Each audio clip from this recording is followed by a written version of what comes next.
Hey Capers, welcome back to part 2 of our Blade 2 audio commentary. Yeah, I'm loving it. This is probably what our midpoint. Like I love it when our main character fails. Like we have to see our main characters fail. For me, I want to see them fail and try, and then be triumphant at the end. Yeah, you have to. Yeah, see, the thing is, I want to see that. I just don't like it when it's forced. I'm not saying it's forced in this movie because I don't think it is. But there's some movies where everything's going great, and then they just kind of just throw a random wrench in there just so things can go bad, and then they react. Right.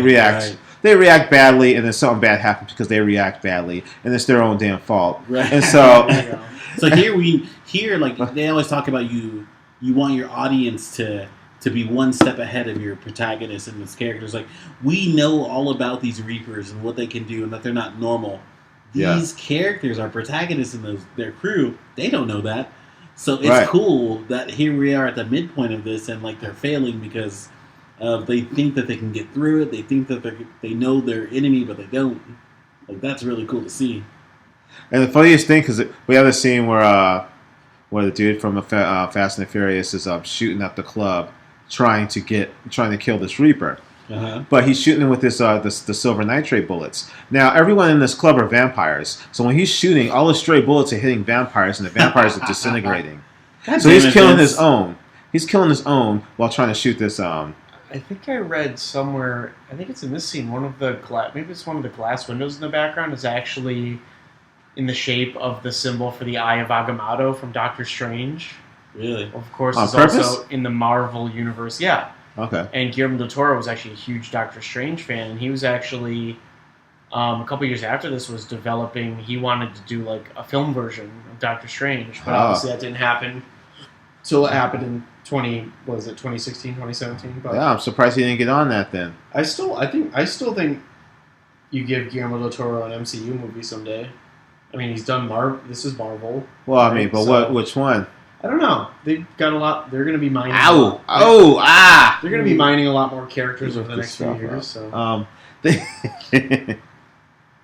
It's so funny because here you're looking at these people who were built to kill our protagonists, but yet we're siding with them and we feel for them and hope that they win. That's such a cool thing to as writers you can play with perception, and you can play with people's imagination, and you can force them to do things that they wouldn't normally do. Yeah, no, it's true. I mean, I'll say this: I don't know if I was rooting so much for Ron Perlman's character, and I don't know how. I mean, if they wind up getting killed, well, a couple of them do get killed. Now, it's all right. Did either of you guys watch The Strain? Did you watch that? I did not. No, it looked like it was This good. is This is right out of The Strain, which Guillermo del Toro created based on his kind of graphic novel thing, and also I think he directed the pilot and produced it and stuff. But which is about vampires, Yeah. And it's The Strain's about vampires? Yeah. Got it. But apparently, the Reapers, right? They have the ability in this, right? Don't their mouths open and this big thing comes out. That's exactly what the vampires do in The Strain as well. And I think he made it a little bit different, but they're very similar kind of vampires. And apparently, they do that. That happens on The Strain. The vampires do that on The Strain too. And that was based on a sketch that Guillermo del Toro made. As an idea for The Strain years before he did Blade 2, he had, I told you in his notebooks, he just sketches random creatures and then finds the context for them later. So he had this idea for this big mouth opening vampire kind of thing, and ended up working it into this, but then also worked it into The Strain years later, which was a pretty cool show actually. And stuff like this happened. This was the show, it's Blade 2, the TV series. It's pretty insane. Yeah, his mouth opens all the way, his chin has a split. There's some real animatronics in here. There's actual physical animatronics. Oh yeah, like that. The animatronic. Soon. I love it. It's crazy because we're gonna people are gonna be looking at this film like they look at the Swamp Thing. The TV show? Swamp Thing just got canceled. No, on DC. Yes, I know. That's the first Or episode. or was it Poltergeist? I don't remember. There's one of those movies, one of those old school '80s movies whose animatronics and special effects still hold the up Thing. to today. The Thing, there we Oh, go. the thing. No, seriously, this is going to be the Thing Dude, in like 20 years. No, I don't know. The Thing was 1982, I think, so it's like 20 years before this. Yeah. I watched that a few years ago for the first time. I was so blown away by the Seriously. the puppetry. That part where they go to do the defibrillator on the guy and the chest just opens up and bites the dude's arms off, and then the head comes off and sprouts legs. That is the coolest that maybe is the coolest animatronic puppet stuff I've ever seen. John Carpenter, right? That movie blew me away. Yeah, for sure. That holds up to this day. Just it's kind of cool. I mean, with some CGI that still holds up, where you know it was done at a primitive time. Like you watch Jurassic Park, you watch Terminator 2. Well, just think in 20 years, and that stuff holds up. Just think of what's going to be new in 20 years. Right. We'll look back at this like, oh wow, they were ahead of their time. No, I mean it's amazing when CG that's more 25 plus years old still holds up today, because sometimes there's CG that's a year old today that looks terrible, but it's just how ahead of the curve ILM was at the time. Yeah, seriously. Like the melting face in the Indiana Jones. Raiders and all that stuff. Yeah. That was all stop motion, basically, melting wax. Yeah. We were talking about directors who went on to do big things. I just happened to look back at Gareth Edwards. Yeah, him too. Yeah. Man, I remember seeing Monsters in 2009. And like, oh my god, I want to see this. He gets handed Godzilla, and then he does Rogue One, and pretty crazy. But then you read about these stories where maybe they weren't able to handle it. I mean, he had done Godzilla, but then Rogue One obviously had a lot of production issues, and especially the third act, and they had to bring in some other people to help finish the movie and stuff. So you never know. Some directors handle it really well, some don't. But yeah. And this is weird because in this scene comes up. We haven't seen Blade that much yet, and he comes up in this. He's in a fight scene with Novak, the lead Reaper. Well, when he walks in, you hear on the voiceover that the sun's coming up, you're on your own, and they just kind of take off and disappear. To me, I feel like it was an editing choice, and they added that later on because that's what would happen. Because all of a sudden they're doing this fight scene with the lead character, and none of the other guys are around. Right. So they just added this. They just simply added a voiceover saying, "Hey, the sun's coming up. You're on your own." We don't see them walking away. We don't see them leaving. We don't ever see them looking at the sun. It was just added in. That usually, as an editor, means they fixed something and decide this is how we're going to glue it together. Yeah. I mean, it's a great thing, and no one would notice it, but. These fight scenes are cool, but I just rewatched the whole Matrix trilogy recently, and nothing is cooler than the fight scenes in the Matrix. Even all of the movies are just and that music I don't know. That music that just jumped in was so Matrixy. I wonder if Don David did this music too. Don Davis? No, this is Marco Beltrami. Yeah. Don Davis actually hasn't scored a ton of movies, surprisingly, after the amazing work he did on the Matrix. But that sounded just. We just saw the fight that just happened. The music that that started playing and introduced the fight. I mean, it would be impossible to say that this movie was not influenced by the Matrix. Like we said, the first movie came out right before the Matrix. The Matrix had been out only 3 years before this came out. I think the Matrix set the template for every modern action movie going forward. For sure. Oh yeah, for sure. Oh, I was the moment where I felt old and pissed off at the same time was my mentor's niece came to hang out with us. She's from Michigan, came to Los Angeles, and we went back to our house and we were like, let's put in the Matrix. He was very socially conscious, right? She was 19 years old or something like that. And we put on the Matrix and she was like, this looks like every other movie that came out. I was like, no, every other movie looks like this. Looks like this. Blasphemy. I was like, oh my god. Unbelievable. Get out.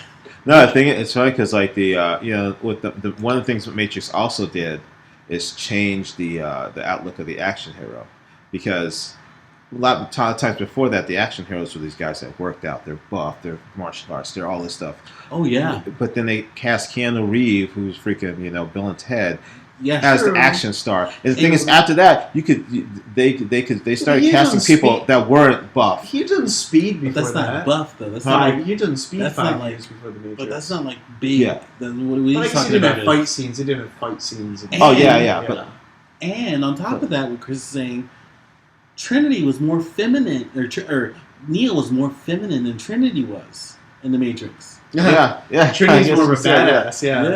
That's true. But no, they started. The thing is, before that, like the '90s movies were your Sylvester Stallone's, your Arnold Schwarzeneggers. These people, this Van Dammes, that were buff. They had martial arts. You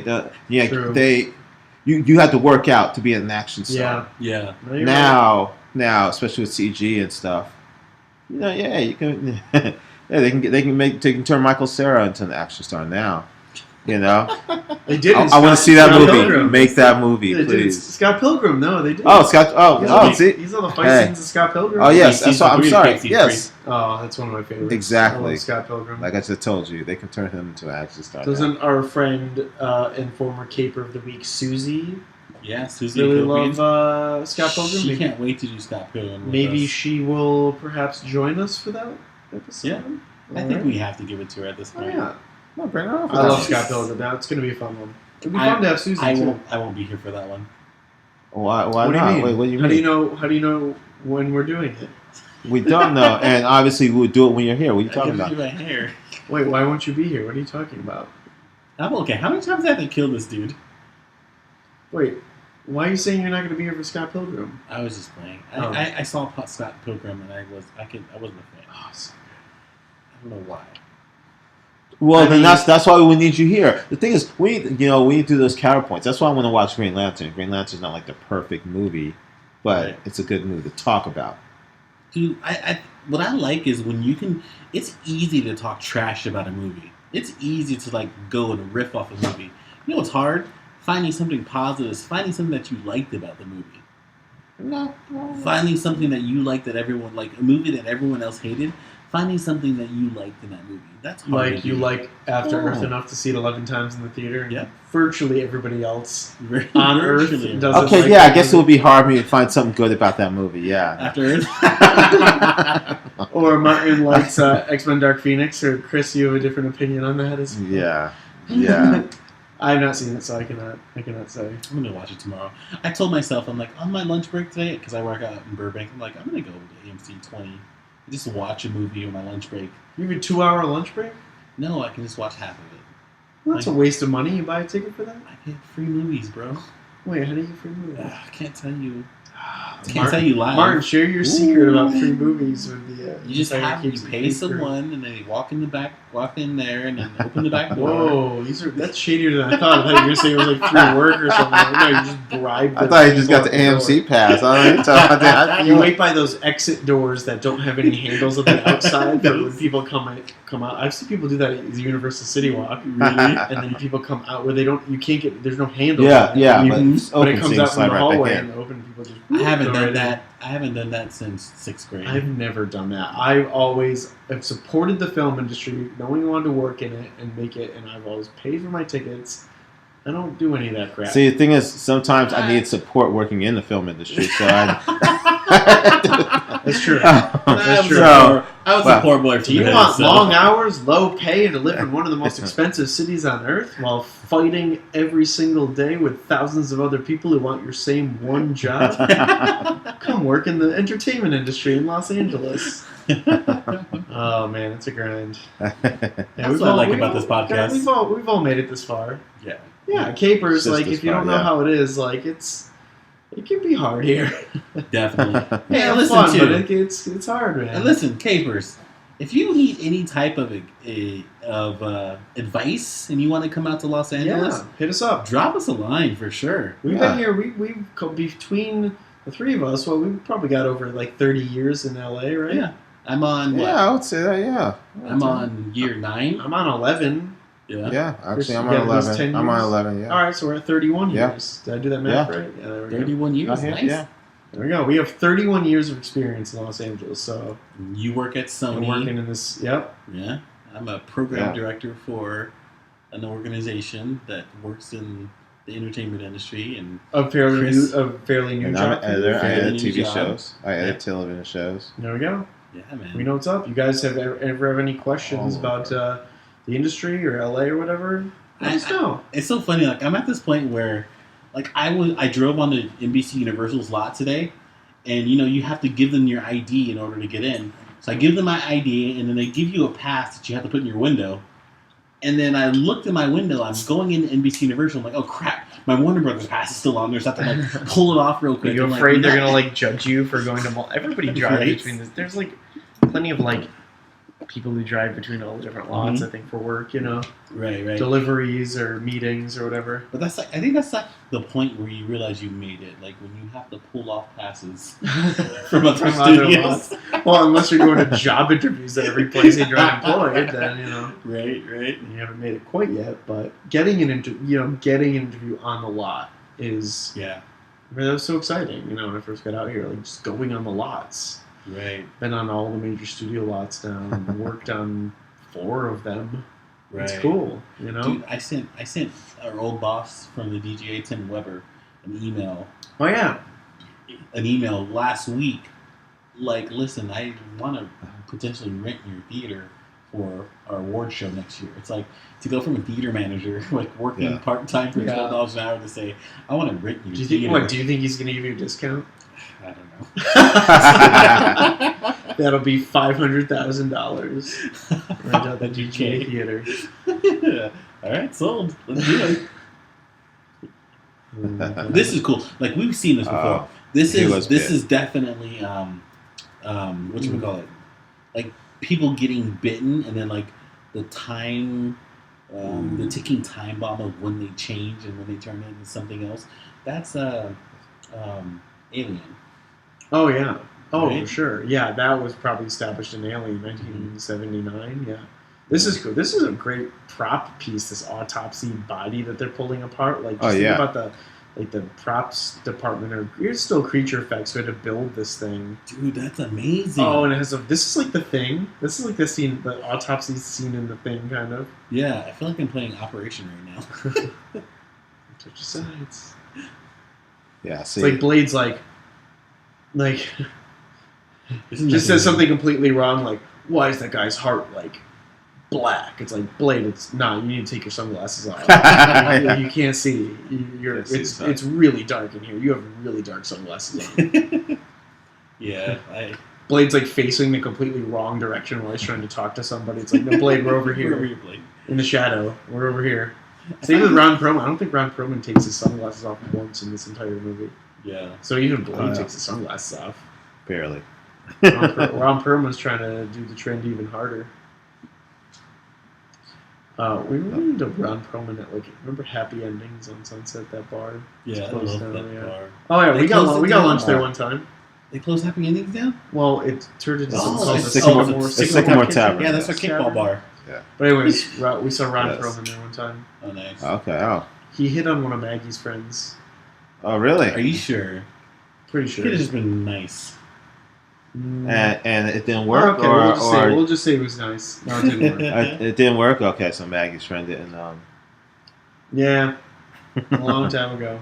Yeah, Ron hit the pearl. So we could have been sitting next to Ron Perlman, so Chad.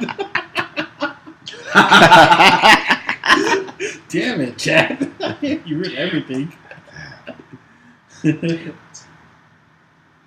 Now wait, what was Blade's original name? Blade. He must have a normal name, right? That's a great question. Oh, yes, he does actually. I don't remember for the first movie, but does he call Blade? No, he uses a blade like a sword.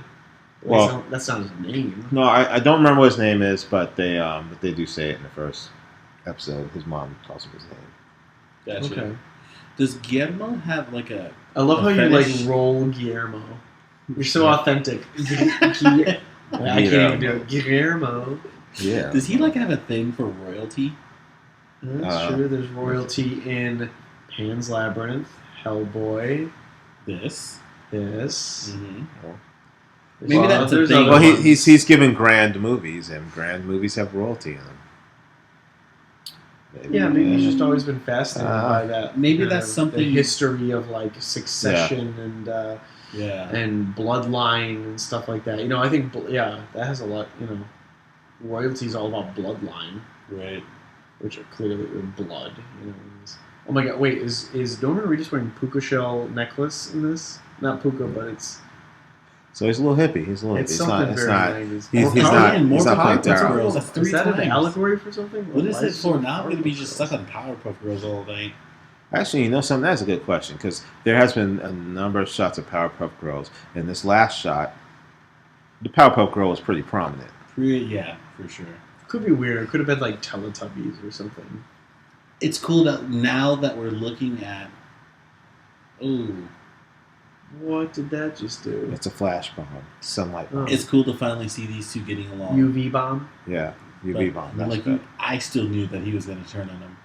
But it's cool to see Norman Reedus' character and Whistler getting along. It's like the son that he never had. Then you realize he had a daughter. Yeah. The daughter he never talked about because it was not written to the script until the third movie. Yeah, that's for sure. Speaking of Hellboy, like, what's up with the remake they did this week or this year that did not do well at all? That I did see that Hellboy remake. How was that? Did it? Yes, it did, and it was okay. It was No, better than you the said Guillermo okay. versions, though? I say okay, and I tell you why. All right, but okay. I mean, if I say good, I tell you why. If I say bad, I tell you having why. a great conversation about Dark Phoenix, and then suddenly we get on air, and I'm singled out. Well, no, I told you. Dark Phoenix. seen it. I mean, I don't go into it because I don't want to spoiler alert everyone for it, and especially since there's a caper here that hasn't seen it yet. Right. But my problems with it would spoil. That's why. Got it. All right, Okay. So for Hellboy, how did the new one compare to like the Guillermo ones? The Guillermo ones are better. This one was like a jokey kind of Hellboy. It had some cool. The thing is, there was some funny scenes, and there was actually like some good visuals. But I felt the character was. We're talking about hell. We're sending people to hell. We're talking about all these demons. And David Harbour was doing the Harbour, how you say his name? Yeah. He's doing the new Chief Hopper from Stranger Things. Exactly. And his Hellboy was just way too jokey. It's just like his Hellboy didn't take anything seriously to the point where I just didn't take the character seriously. Did Ragnarok just change But how everything and like the entertainment industry? Yeah, but like our big time, like our big franchises, like, oh, let's make them funny. Yeah, but isn't it weird how you can make that work in like a movie like Deadpool? Well, you can, but the thing Deadpool is, doesn't take anything seriously. but that's his actual character. yeah. Right. And His then actual Deadpool, character, and the it's whole written. tone of the movie's like that. This movie is talking like the His whole character storyline doesn't fit is talking into about the these tone. witches in hell and like hell on earth and death and like that's kind of like the subject matter and everything and like everything was a joke. Yeah. Like to me, you have those he like in this movie in Blade, Wesley Snipes makes his jokes, he makes his one-liners, but he's serious. You see him fighting. Yeah. You don't Does look at this like Hellboy? comedy. I know Deadpool's really jokey in the comics. Is Hellboy jokey in the comics? Really? I'm not. Not. Oh, he's not. No. Not as much. Not as as Deadpool, jokey, no. Yeah. But the thing is, they made the movies a little more lighthearted than just like than like a Blade, which Gotcha. is more of the tone of the comics. I didn't read the comics that much, but from what I know of the comic. But no, Hellboy story was decent. I just felt like, he was just trying to be too funny. Yeah. Do you know that none of the Blade movies are actually fresh on Rotten Tomatoes? Really? This one is actually the highest rated one. I think this one's about 57%. Yeah. Which is right under the 60%. And I think the first Blade is like 54. And that's crazy because the third one's much lower. But the thing is, I do feel like there's probably a little more character development in the first one because that's when we got to know the characters, and this one's a lot more action, and a lot more like visuals, and obviously it's a different story, but yeah. So, but there's a little less character development. These guys, these characters are the force that's supposed to fight Blade is just a group of vampires who don't like Blade. Yeah. And they have a couple different personalities, but there's no like real development. They're all caricatures. Right. And the budget of this movie is only about about $54 million, which Isn't that the budget nowadays of one scene and like Matrix? editing or something. Yeah, I know. Seriously, that's pretty Hey, low. what was it? That was like the budget of the first Deadpool. I know, which made Like it killing. 57 or like something with like that. the And now it's super low. CG and all the creature effects in this, like 54 is nowadays that's considered low budget. Oh yeah, This super just low about budget. This like low made a movie I will never watch again. I will never watch The Descent again in my life. Oh yeah, that's a scary. There's no reason to ever watch that in my life. Oh, yeah, there's no reason for my anxiety to be that high. Like, this comes very close. I remember as a kid or younger watching them go down deeper and deeper and deeper, and just thinking like, okay, all these characters are gonna die. You've all grown on me. That guy has a ticking time bomb in him. He's gonna change into a bad guy at any point now, and he's like the big badass. Yeah, this was actually the highest grossing Blade movie. I mean, it's not a lot by today's standards. Though. It only made 155 million worldwide. About 82 million domestic. So none of the Blade movies reached 100 million domestic or probably 200 million worldwide. Not adjusted for inflation, but based on their budgets, they're not. I think they were considered successes. Yeah. Oh yeah, and the thing is, they considered this a success, the first one and the second one, even though they only made that much more. But I guess the bar was lower. But then also, I think they didn't expect as much from this. But none of them were huge. Like, I think if a movie of this scale and kind of genre makes under 100 million at the box office now, or under 200 million worldwide, it's kind of considered a failure unless it's. Oh, nowadays, yeah, because it costs 150 million at least to make. Marketing costs a lot. Yeah, I guess. It depends on how much a movie costs to make, and a lot of times the movies now cost 54 million is more not. than I think that this didn't lose money. I don't think. So. Oh no, it made money. That's why they made it 3. Oh yeah. That one may have lost money, but yeah, just because it wasn't very good. There goes the guy from the Badlands. Done. Got rid of Donnie Yen. You see, ticking time bomb, ready to go. There he is. Donnie Yen's character was a mute in this movie. Was he? Yeah, he didn't speak. He's a mute in this, and he's blind in Rogue One. Jeez. Huh. So is there any movie? Well, where I don't think they trusted his acting. That's why. Movie? Oh. How hard is it for you to kill your partner at this point? I'll say, and I'm sorry, she looks a little scared to be on the Kill Blade task force. Seriously, you know what I'm saying? Like they turned this girl, the redheaded vampire, into a damsel in distress when she's supposed to be one of the badass vampires. Unless she sacrificed herself so she can kill this dude. Well, she just sacrificed herself to kill the dude, but she was all scary. She should have started karate fighting that fool. Do any of the Blade movies? The answer is probably no, but they should have. One of them should have used like the Beatles, like "Here Comes the Sun" at some point, like "Here Comes the Sun." Yeah, that's not the style of the music, but destroys a bunch of the vampires. Can we just talk about how crazy and terrifying that was just now? Oh yeah, seeing all crawling. The very aliens. They're very throwback to the aliens coming down coming down the hallway. An alien. Man. Or Aliens Part 2. It's really bad. Aliens. Was that one of the only films that Cameron jumped onto that was already established that he did to create himself? Oh no, he did. Did he do Piranha 2? That's a good question. Piranha 2? He directed I think he directed one of his first movies was like Piranha 2 or something. Yeah. Possibly. So. Oh well, too late for him. They just snack. These Reapers are just snacking on these vampires. Yeah. They just snacking on vampires. Why? Because she can't fight. She's supposed to.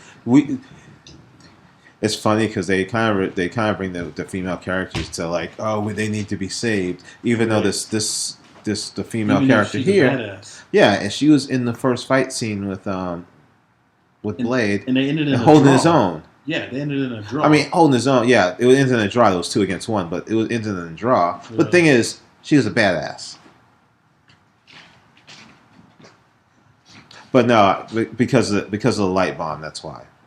Oh, he told her to back off. Yeah, because of the light bomb, the UV bomb, and she would die from it. Jeez, movies do such a good job at like keeping genders and stereotypes together. Like, I remember my girlfriend was talking to me. I was like, "Why is every commercial? We were watching commercials one day. You don't watch nowadays. There's no need for us to watch commercials. We just fast forward through them, right? But we were watching like Hulu or something like that, and all these commercials were coming up, and like all the commercials for the women was all about her beauty. All the commercials for the men were like all about strictly like wearing ties and like being powerful. it's like, ugh. It's so refreshing sometimes to see a movie where that's reversed. That's why I think that's why The Matrix. One of the reasons The Matrix did well for many reasons, but one of them was the fact that we talked earlier. Trinity was so much more badass than Neo was. Think about that. When did that shift happen? Think about say Mad Men, right? Right. Men were like the businessmen. They were very stoic. They didn't show emotion. They drank. They, you know what I mean? Like they were the ones who went to work, but they had the family at home. You know what I mean? Like the 1950s, 1960s version of a man, right? Yeah. In say American society. When did it transform into now when you see men in like commercials or something like men are kind of like the screw ups and like kind of like the lazy or like I don't know, the woman like doing the yard work and but also kind of like being idiots. You know what I mean? Like when did that shift happen? You know what I mean? So, like think about that. I would like to think that when men went to war and it forced the women, we always hear about this, it forced the women to take on roles that were providers for the family. I would like to think that's when it started, like socially. Maybe. But then, like you're right though. What about? Oh, that's the Avengers shot. Right? The Avengers shot, spinning around the heroes back to back, shooting everybody. Amazing. There we go. But I would like to think, I don't know. It started when suddenly we realized that you needed the income of a man and a woman in order to sustain yourself, and that started in the 90s. Cost of living went up higher than wages. Yeah. Mm-hmm. Yeah. Ooh.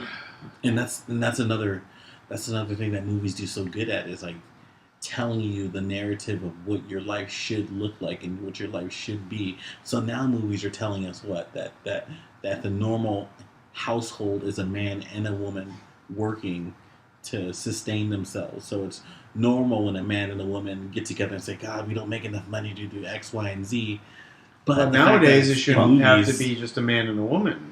Right. Could be two men, could be two women. Yeah. But the thing is, also the fact is, it's like nowadays I feel like they do show a little bit more realism. Yeah. I mean, it's still Brad Pitt doing it, but like the actual characters are showing a little more realism. Like the Bills, the Bills. Like usually it was like the woman is at home, the man's working, and everyone just lives off the one household, the one income household. Yeah. Now in reality, it's like, shoot, you need 2, 3.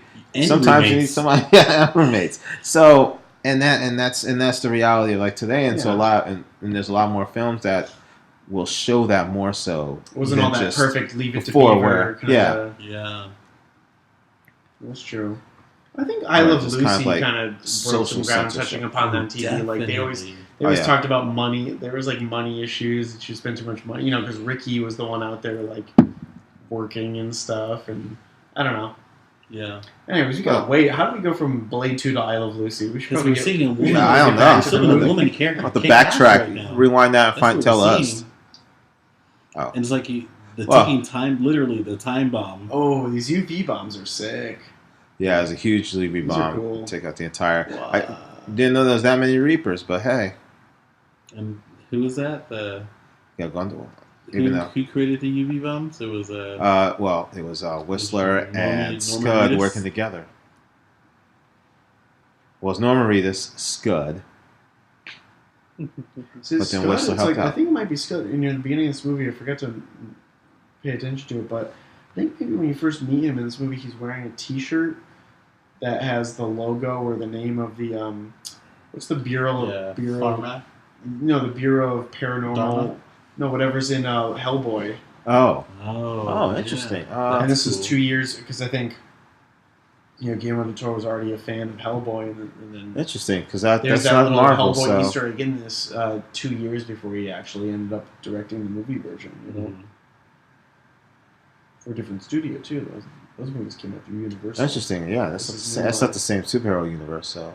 Well, Hellboy's not tied to. That's not Marvel or DC. That's Hellblazer, I believe. Hellblazer, yeah. Don't quote me on that. In fact, I probably shouldn't say anything because I shouldn't be wrong. It's got hell in it.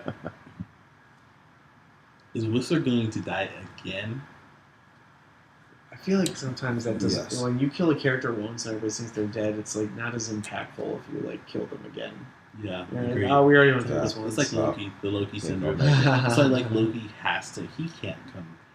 You can't see Loki. Like it was no, cool but the fact that Loki's alive it makes sense. He wasn't technically. He's the Loki we knew is dead in the main timeline. The one that we're going to keep seeing in the Disney Plus show is the one in the alternate timeline when they went back to 2012 he got away. in Endgame, who jumps through the portal. And that's what we're going to see. That's the one we're going to see. Well, so it's like a different Loki. I love that. I love that they figured out how to keep Loki alive without. I'll hold on and watch the show and see if I love it. Oh, yeah. I mean, it's nothing greater than how they kept. But it's always fun watching Tom Hiddleston. It's nothing greater than how they kept Han alive in Fast and Furious. That was the greatest trick ever. That was. Well, or what about Letty?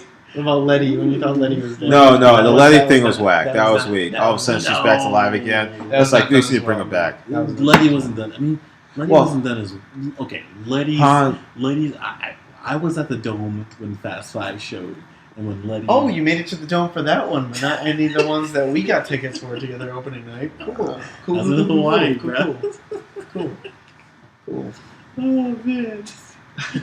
I told you, opening night Fast and Furious movies at the Dome are like my favorite audience experiences of all time. The greatest ever. You missed the, what was it, Fast 8, the last one, when the tear runs down Vin Diesel's cheek. And the whole I didn't place need that because I had Fast 5 when like they're going off the cliff and Vin Diesel's like, fuck it, and he steps on the gas to go faster off the cliff.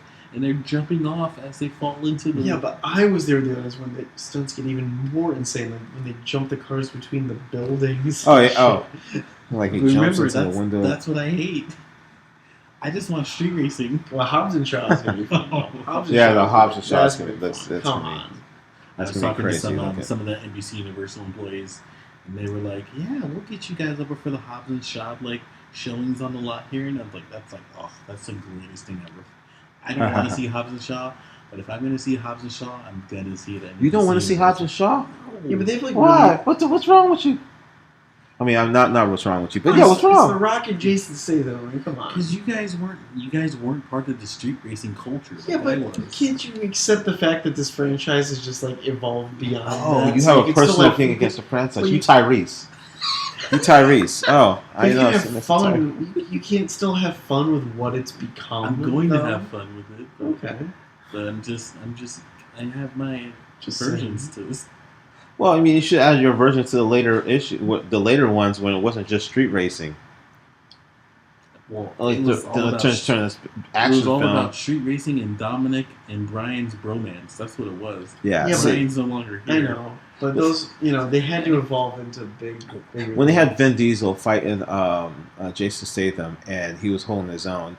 Vin Diesel's a race car driver. Jason Statham is a martial artist. In that film, he's some skilled assassin guy. He should have kicked his ass. Yeah. But no, he gets out of the car, and all of a sudden, Vin Diesel knows how to fight too. Why don't you stick to racing? He should have gotten in the car and drove away and tried to hit him with the car. I would have been more believable than them actually like him holding his own in the fight with Jason Statham. He has some strong thoughts. Dang, he was pretty good. But I want to see Hobbs and Shaw though. How long have you hold that in? Well, he's got to get it out now because we're not going to be doing any of the Fast and Furious movies and keeps it free because they're not superheroes. So unless we go on a tangent again. Hold on. What? This is the first time we've gotten into the supernatural with the Fast and Furious series. So technically, what the hell are you talking about? Facto. What are you talking about? Supernatural? What's his face is superhuman, I should say, not supernatural. Well, no, he just has like an exoskeleton. Superhuman. What's his name? Idris Elba. Idris. He's not. He just puts on a suit or something. Superhuman. Come on. No, that's just exoskeleton. Okay. What is this? He's low rent Iron Man. That's all. I'm Black Iron Man. Well, that's pretty much Rhodey. Yeah, that's pretty. Rhodey's Black Iron Man. That was a Kevin Hart skit. Oh. He said. Right, back to the movie. I see. Back to the movie that we. So we get some more marble-faced vampires. I don't know. Can anybody catch us up where we're at? Yes, we just learned that the Reaper, the Reaper is this guy's son. the King Vampire's son, infected. which is Nissa's brother technically. Mm-hmm. And so he wanted to kill him off so he can keep this secret. But what's the secret? The secret is that he's actually his kin. The lead Reaper is his son. And this is what we learn. Scud is bad, like Martin knew already. Yeah. I didn't see it coming. I've given Norman Reedus the benefit of the doubt after watching him on The Walking Dead for 9 seasons. And it's great because all the human familiars have the tattoo. You guys have to watch What We Do in the Shadows, the TV series of the human familiars. Like Guillermo is the name of one of the familiars. It's so funny. It's hilarious. You see, he's gonna show. This is familiar. Damn. Norman Reedus, you're an asshole. But still, if you die in Walking Dead, is this one of those scenes where the bad guy just lays out their whole plan, monologuing, and something happens? That's what makes Ozymandias so Always great in happens. Watchmen. Remember? In Watchmen when Ozymandias said, yeah. He's like, I'm not some comic book villain. I'm not going to tell you my entire plan and still have you be able to stop it from happening. I sent the missiles 30 minutes ago. Oh, I love that line. As much as I hate Ozzy and love him at the same time. Yeah. Like, when did that change, though? What? When did we become attuned to... Like, sometimes I think, like, some of the biggest... one of the biggest, like, fan... integration into the entertainment of things was like WWF and like kayfabe. You know what I mean? Like, yeah.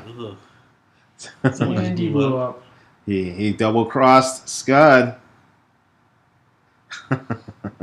If you go back and you watch movies from like different genre or different decades, like you understand every 10 years the audience develops into something smarter. Because we just don't accept the stuff from 10 years prior. That's why. Yeah. Well, yeah, no, and that's why they become smarter. Mm-hmm. And the films that don't do that stick to those old rules, they aren't as good. Right.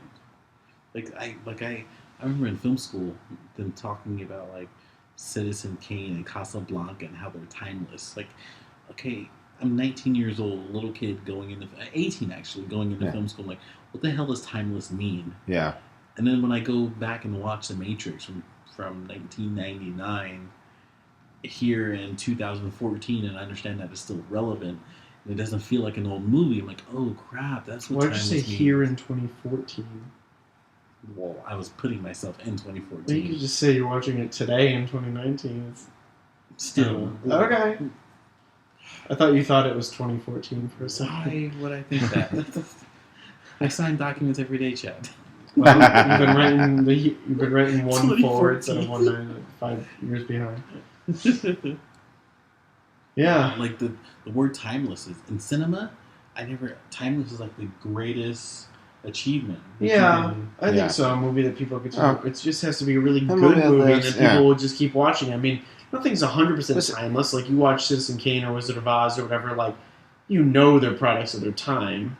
Well, it's a movie from the 30s, from the 40s, you know what I mean? But like even you watch Terminator 2 or you watch some of these movies in the early 90s, Jurassic Park, like it still feels like a 90s movie, but like they're so good that people will just watch them forever. Movie fans will watch those movies forever. Yeah. I think that's kind of what makes them timeless. It's funny because it's like, well, I won't say it because like you have these you have these cult ones too that aren't necessarily good or just like all good, but people are connected to them for some reason, and they become timeless in a sense, even though they're not the best movies. It's just because they're universal, themes or the way it just works so well with like something that'll translate forever is, as long as people follow stories with books or movies or TV, it's just like the way the characters are done, the way the story unfolds, the way the drama and the emotions and the action and stuff like that. If that stuff can still translate over decades,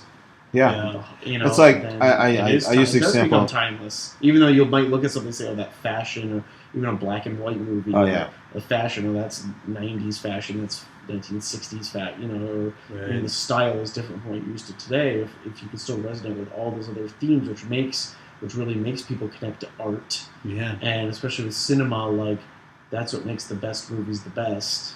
Mm-hmm. Then you've tapped into something, and yes, people will watch your movie forever, and you succeeded. No, I mean it's like with I use the example you can't Office plan Space. for that. It's just The movie like you Office get lucky. Space is like this movie that wasn't successful in the theaters. Yep. But then it's around forever. Yeah, just because something's not successful in theaters nowadays, especially now, it's a lot easier. It didn't get that great ratings by critics either, but it connected with audiences, and it has this timeless feel, like you said earlier. It's like it's stuff that you can relate to now, even though it's 20 years ago. But here's the thing: it's easier for people to discover stuff now just with streaming. People just scroll through Netflix or Hulu or Amazon Video just to find something to watch, and might discover things that they haven't seen before. And yeah. Yep, you never know. Yeah, I mean, like I said, you can't plan for that. Like I remember, I think everybody has the intention, to make a good movie. Yeah. And really, it has to be the perfect storm of circumstances coming together, and you never know. Yeah. Sorry, what were you gonna say, Mark? Got him. Got him. Got him. Got him. Yeah. No, I think I was going to say something along the lines that I forgot. Oh, okay. I'm sorry. No. I was talking to. So I had an introduction. The first 5 weeks of the program of Kids in the Spotlight is screenwriting. So one of the things I wanted the kids to really focus on is story. Like, what does story mean to you? Like, what? And I told them, like, what is a story? Who tells stories? Stories have been told since the caveman times, sitting around the fire, just communicating with each other. And I was like, I want to know your name, and I want to know your favorite film, and I want to know your why. So they gave me their name, they gave me their favorite film, and then they gave me why. I'm like, even in us talking about your favorite movie, you gave us a story behind the favorite movie. Like, oh, I saw this movie and it was raining outside and yada yada yada. So I sat in the house and I watched it for 3 hours straight, and I watched it again and again, and so I watched it for 9 hours straight. I would think that everybody, when they name their favorite movie, could have maybe some kind of story about remembering the first time they watched it or something. Yeah, what? It's got to be more than just it being the movie. There has to be I don't know. See, well, I mean, a lot of movies I watched that I liked, I don't remember the first time I watched it. I remember how I felt when I watched it. Your all-time top favorite movie, something like that. So, well, this one girl, she was like, she's 19 years old, and she was like, one of my favorite movies is The Sandlot. And in my head, I'm like, okay, one, The Sandlot probably didn't have the greatest rating when it came out. But two, like, the first film I'm going to show my son is going to be Sandlot. Can I admit something to you? I've never seen it. I've never seen The Sandlot. No. Is that weird? I know. I know, it's on my list. So that's why I didn't know where the phrase "You're killing me, Smalls" came from for a long time. Tough. Killing Me Smalls goes. I still have my boss "You're Killing Me Smalls" today. I almost got my car towed when I was like 22, and the guy was like, "You're killing me, Smalls." Like that term is so universal. So you said you asked the kids their favorite movie. What was like the kind of the oddest favorite movie you heard? You're like, oh, that's a weird one to choose. That's good. So these are all foster kids, and one of them was like a Korean movie that they didn't know the name of. It was like a Korean horror film or something like that. Okay. So I was like, okay. Did any of them say After Earth, and then you had like a Step Brothers moment where you're like, did we just become best friends? None of them said After Earth. Negative. Negative. Did we just become? No, but our intern, the Cape Sea Free intern coming in soon, he's already thought of a sequel to After Earth. Oh, no wonder you guys are best friends. Jeez, you hired him on the spot. Like, you're hired. What do you want from us? We'll give them to you. What do you do in your spare time? I write After Earth sequel / fan fiction. You're hired. Ooh, falling into a vat of liquid. But it's not green. It's not green. It's red this definitely time. Definitely red. Yeah, it's blood. Just like our beer of the week. Ooh, he's he's falling into a vat of the local red. Yeah, although the beer, I don't believe the beer itself is red. I haven't checked. Our tongue stained red? I don't think so. I don't think so. It's supposed to be a pool of blood, but blood is not that thin. Oh, not that yeah, thin. No, that's not convincing. It's just pouring off this water. Like, just think. I mean, it could be like think about juice. Like when you get let's say you cut yourself here, but you can smell blood. Yeah. Right. Think about what a vat of blood. That whole room must just smell. It smells like a lot of big. Oh yeah. Well. Just think of how too. Like was this Ron Perlman's like shining moment? What had he done before this? Tons. He's been around. I mean, he's done tons of stuff, but like. Was he like mainstream, like going up against Wesley Snipes though? What was he known for? Was he on a TV show? I'm not sure. Do you think? Like, yes, Beauty and the Beast. No. Was yes, no, that was him. Yes, that was the early '90s. Yeah. I don't know if that lasted very long though. Hey, so but that's what he was known for. I remember him being the Beast. He got used to being under like hours of makeup, like prepared him for Hellboy, probably. Yeah.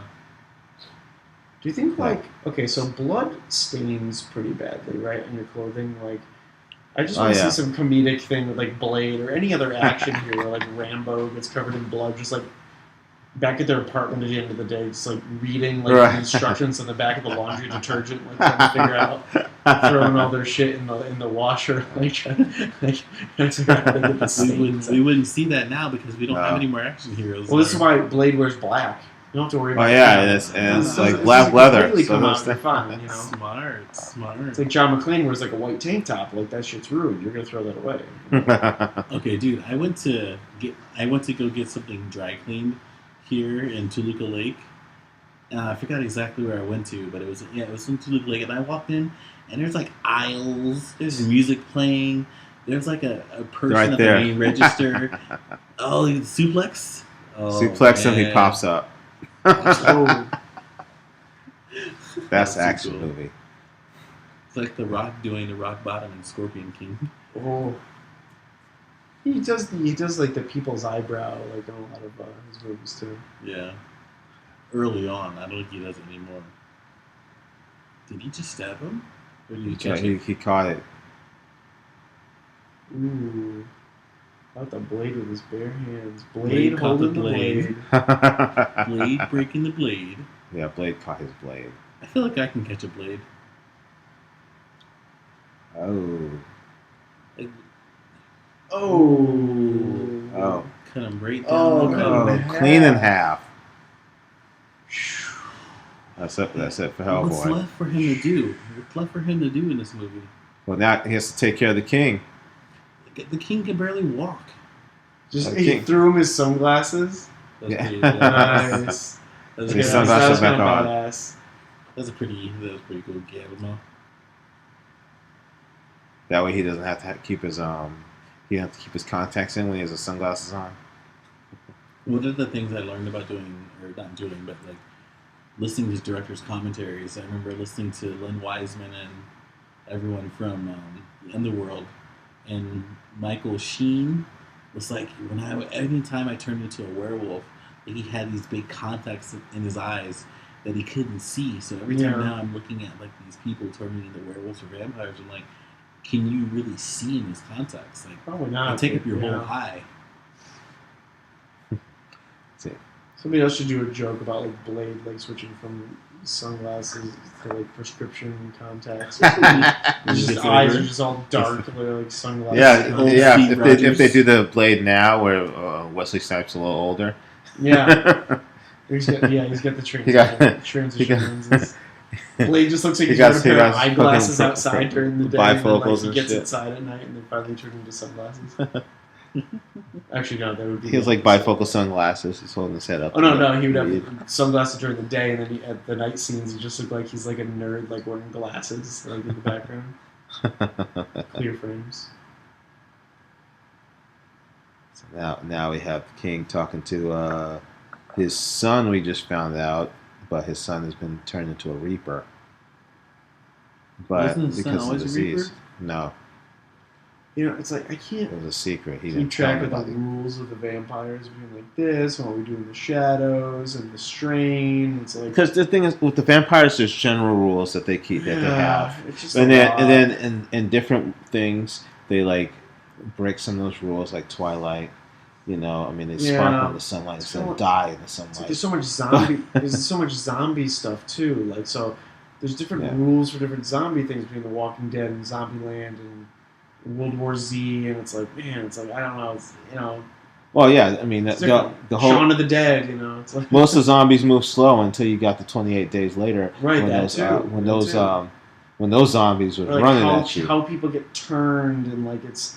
I can't keep track. I've watched all these things. It's like I don't remember what the rules are and which thing. You know? Because the problem is they change them a little bit just for whatever that is. Exactly. What's convenient for the plot? You know, usually. Mm-hmm. But usually, if you hit, but the main rule, zombies, if you hit them in the head, if you knock out their brain, that's how you take them out. That seems to not change. Yeah. Right. Unless you're the mountain. Unless you're the mountain, yeah. But apparently, you can't die. I don't know. That's true. That's true. But the mountain was never established as a zombie. He was more of a he was brought back from the dead by magic. We don't know what the hell. He was brought back from the dead by magic, so we don't know. So it's not all zombie rules, but yeah, the dude has to have some rules. Come on, B. Right? Come on. I mean, there were zombies in the movie or in the show. See that? This is tough. No, the guy just opened his mouth. He split his mouth open and started chewing on his sister because his sister trusted him. So I guess that's her own damn fault for trusting her Reaper brother that has a third mouth. All right, hey, that's. Yeah, it was tough for me to watch that. I'm like, ugh, this is a character that I love. Oh, you put the sword in him. Not only that, but it's like you. Oh, Reaper breaks blade sword. Like, is it hard for me to watch women get hurt in movies? Depending on what the movie is. Yeah. Yeah, it depends on the context. Do you remember X-Men Apocalypse? Those big billboards of Apocalypse choking Mystique? Oh, yeah. Do you remember how much backlash that got? got? Some controversy, yeah. Yeah. It's hard for me to watch children get hurt in movies and women get hurt in movies. Yeah. The children thing doesn't happen as often, I think. Right. Not a lot of, Yeah, no, mainstream stuff probably, but... Yeah, usually, for the most part, you don't see, children getting hurt, beat up. But they've done a lot more like women. Yeah. Like, when you put women in action scenes, then you see them get beat up sometimes, so they're fighting. Most of the times, they're either fighting other women, but when they're fighting guys, it's funny because like if you notice when there's guys fighting women in action scenes, the women usually have to hit first to justify the guy hitting back. Yeah. If you notice that, it's how it usually is. It's like you don't usually see a guy just walk up and just start like hammering on a woman character without her provoking it first. Right. Interesting. I feel like subconsciously I know I've seen it, but I feel like, yeah, you're right. No, and I've noticed that just generally, like when you see like women in action roles and they're fighting guys, usually that is the case. So you can like halfway justify. All right, this is why they're defending themselves. Right. That's why. Ooh, broke the bone. I think that's why I'm looking at this now. Like, it was so hard for me to watch that woman character get bit just now because she'd been such a badass for this whole entire movie, and then suddenly, because the plot calls for it, she just turned into a damsel. You know what I mean? Right. I will say this. I'll say this too. Except for there's times where they want to make the character a bad guy. Yeah. If they want to make the character a bad guy, then he might hit a woman. Right. So you hate him. True. True. So it seems like that, yeah, of course. Yeah. But I mean, action scenes where it's like man fighting woman, they're kind of like equal level or something like that. Usually, it's her striking first, right, or her provoking the action. Like even in I'm thinking back to some of the X-Men films. There was a lot of woman on woman fights. Like I remember Wolverine. X3. Who was it? It was Storm and that other light skinned black chick who were fighting each other. Yeah. Oh man, I forgot her name. I forgot her name. I was a big fan of hers. Damn it. But I remember I know you're talking about. Maybe in Phoenix there was. You're talking about X3, right? Yeah, X3 before. And then in Phoenix, I remember seeing something. Maybe Storm got hit by some guy or something like that. I remember being kind of not necessarily turned off by it, but you feel it. Yeah, I know what you mean. Yeah. I think I was kind of like generally kind of turned off because it was X-Men 3, so so it just kind of like just fit. But I just hate how, and then going back to this, I just hate how that the sister was such a badass character. But I mean, we started off the movie with him, so we knew that he's a primary character in our climax where we're going to be dealing with him. But I just wish we would have seen more of her. The thing is, she is the bad guy. Yeah. I mean, she was trained to kill Blade. Yeah. Yeah, they turned her into damsel in distress, so you feel for her. Right. And it worked, obviously. But the right. But you still have that device to where she gets killed, so Blade kind of like helped build the last fight too. Because right before that, you had the Reaper talking to his father, and you realize the father betrayed his own son. Right. And so all of a sudden you realize why he's hunting vampires is because he feels justified because these vampires did him so wrong. So he kills his father, which is justified, which all of a sudden you feel a little bit of sympathy for him because he's this child. He's pretty much a victim a little bit. Yeah. He has to kill her to become a bad guy again. Wow. So Blade can chop him up. Yeah. Now we can have our hero be heroic. And this is all the love interest you get. This is it. I really like that sometimes, Love interest can be subtle. It doesn't have to be. No, I mean, you don't have to force a love interest. I'm only saying that, like in this film right now, because I don't see these two characters because this girl is trained to kill Blade. The only reason she's like with Blade right now is because they're fighting a common enemy. Yeah. At what point do they start looking into each other's eyes and say, you know something? I see something in you. I have the hots for you. There was no point in this movie. They just kind of, that was the female character, and they kind of just put them together. Yeah. So now they look, and so he feels damsel in distress for this vampire. He's been killing vampires, male and female vampires, for years. That's true. You see him chopping up people at a rave. He didn't leave the female vampires. Yeah, he's an equal opportunist. Yeah, but I was saying he falls for this one because they join forces.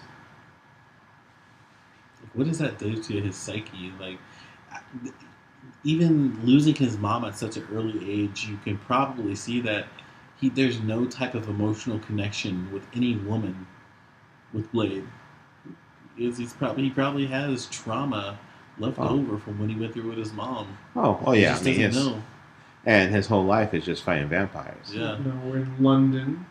What you've learned from trauma too is that trauma isn't saved for when you can remember. Like, you know what I mean? It's like, not like suddenly you don't have trauma, then you have 8 and you have memories, and suddenly trauma hits you. No, trauma can be as early as before 5.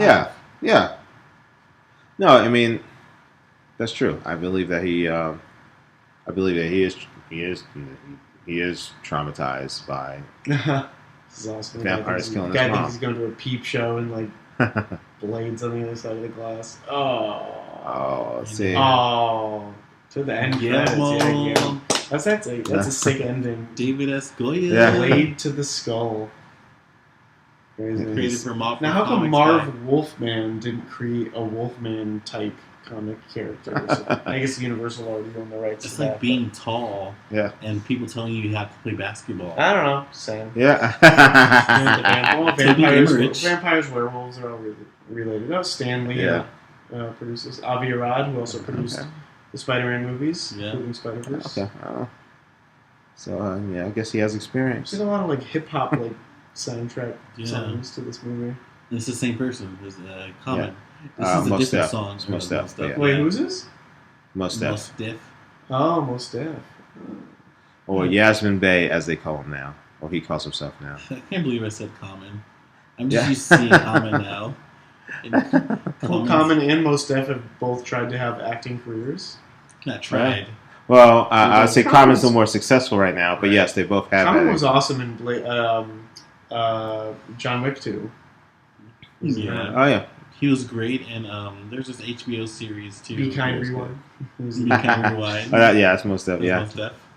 Oh no, Mos Def was in Hitchhiker's Guide to the Galaxy. Yeah. Right. And was supposed to turn into a franchise. The movie with Mark Wahlberg, the Mini Cooper movie. Oh, Italian Job. Yep. Which there's some make sequels to that. Yeah, this is there's some great creature stuff in here. That really that makes it a Guillermo del Toro movie. He adds his flair.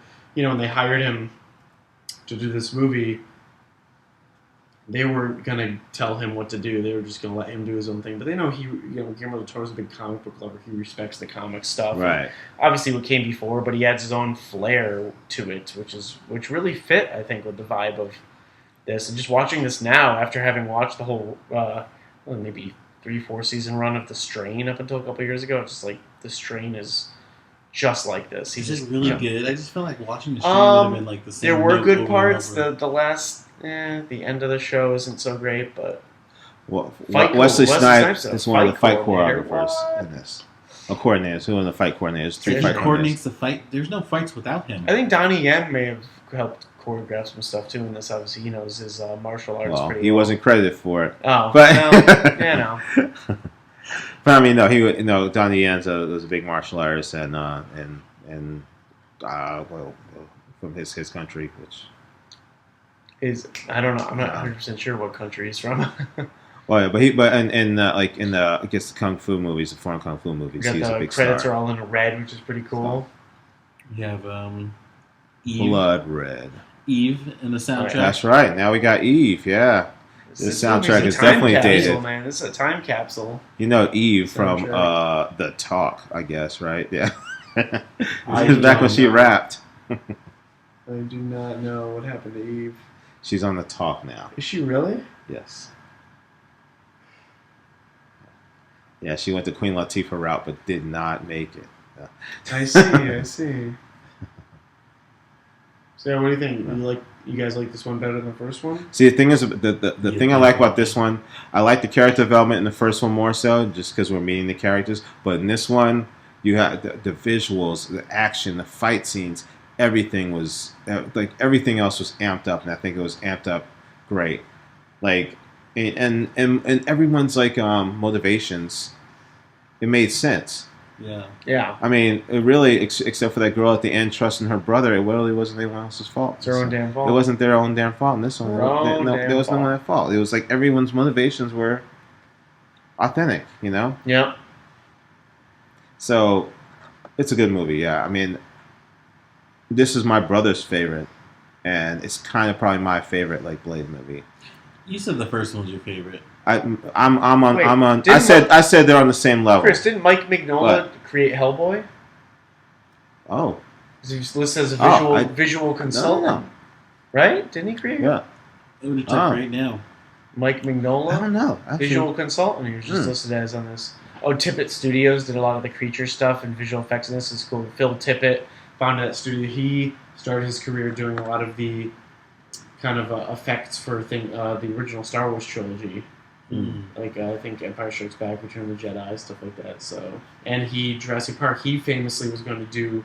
They were going to do the dinosaurs in Jurassic Park as stop motion. Yeah, then they're like, no. And he did all these tests, and then the CG caught up, or Spielberg decided to go that way. But he still got listed as a dinosaur wrangler. Oh, he bowed down, nice, didn't he? Nice. He was like, no, we can't do it as good as the visual effects can. Oh yeah, yeah. He's like, I guess I'm I'll be extinct, which they gave that line to Jeff Goldblum's character, Ian Malcolm in the movie. Yeah.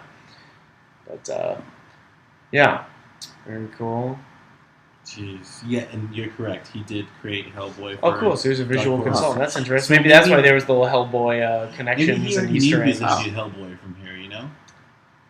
Maybe I mean, that's directors know. part of Must've- why yeah, Guillermo must've. got hired to do it 2 years later. So maybe they already knew at the time they made this he was going to do it.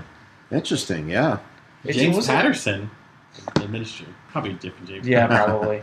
Wasn't like New Line like Yeah, maybe no one of James the most Patterson? exciting studios in the 90s? For a while, right? Right? New Line? Oh, yeah. They did stuff like this. Scream, right? Scream. That may have been Miramax. Screen That Gems? could have been Miramax. I said, I no, no. But no, The- New Line Elm did- Street. Elm Street. New was, Line did stuff like New this, Line. like kind of horror stuff. They did like the Ninja Turtles movies in the early '90s, like that kind of genre, dark stuff. Then they also did they were like comedies, like Rush Hour. Yeah. Yeah. And Well, not- I don't know. There's a lot of other ones. Well, they belong to the scene. They were called for a while the house that Freddie built because of Elm Street's one. Like when Right, but they came big. they were- But no, they started branching out. But They started kinda becoming a studio. I don't yes. remember when they became a subsidiary of Warner Brothers, but like they kind of like they were a smaller studio that could take risks on different genres and Yeah. lower-ish budgets, and then they're the only ones who took the gamble on the Lord of the Rings trilogy. No other studio wanted to touch Peter Jackson's Lord of the Rings trilogy. They were the only ones who agreed to let him film the entire trilogy back to back to back. And look at that. That doesn't fit with anything New Line had done before. Think about that, too.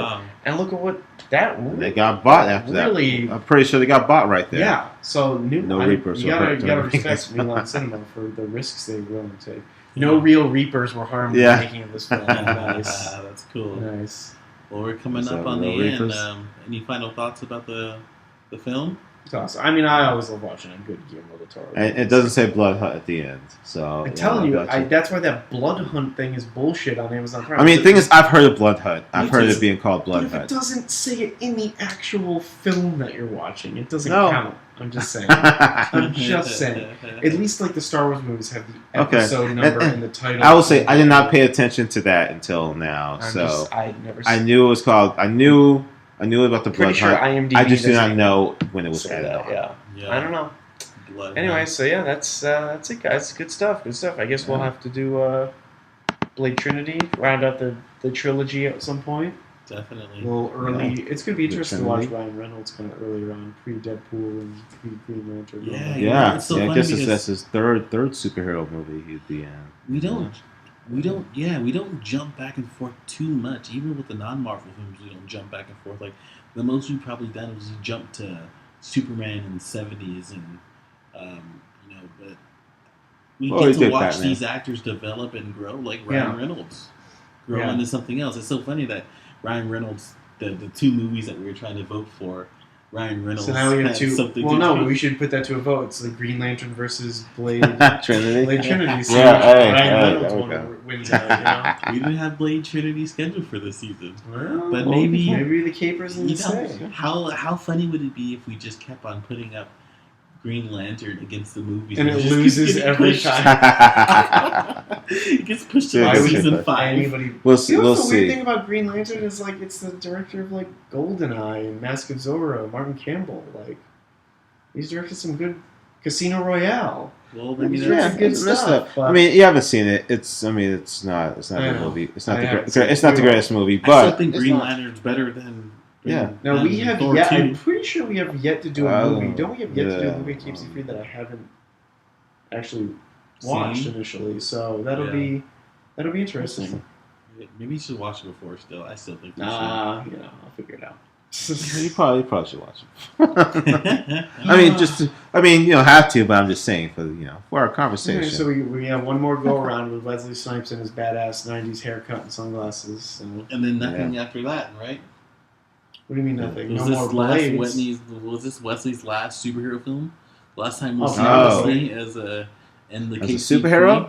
In Yeah. a movie, like I said, he made a little cameo as himself, kind of as a vampire in What We Do in the Shadows recently, but that's not a movie, so or based on a comic. And yeah, I mean, he's done other movies, obviously, but no superhero movies. Right.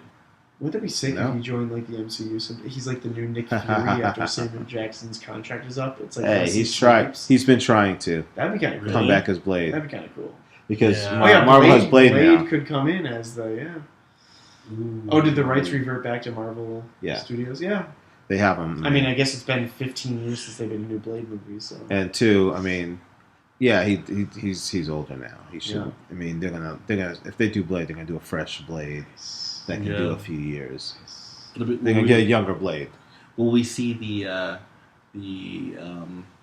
Batman? What was that Batman where Bruce Wayne got too old and he brought in a new Batman? Beyond Batman Beyond. We'll see a Blade Beyond.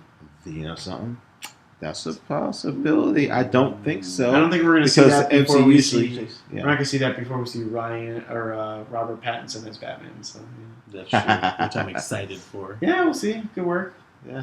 Anyways, well, I'm holding out. Yeah, Blade 2. Guillermo del Toro. Good stuff. Good stuff. Yeah. Yeah. You spoke. We listened. Thank you for voting. Yeah, and I enjoyed Blade 2, so thanks. All right, Capers. We will see you next time. time. Peace out. Later. Holla.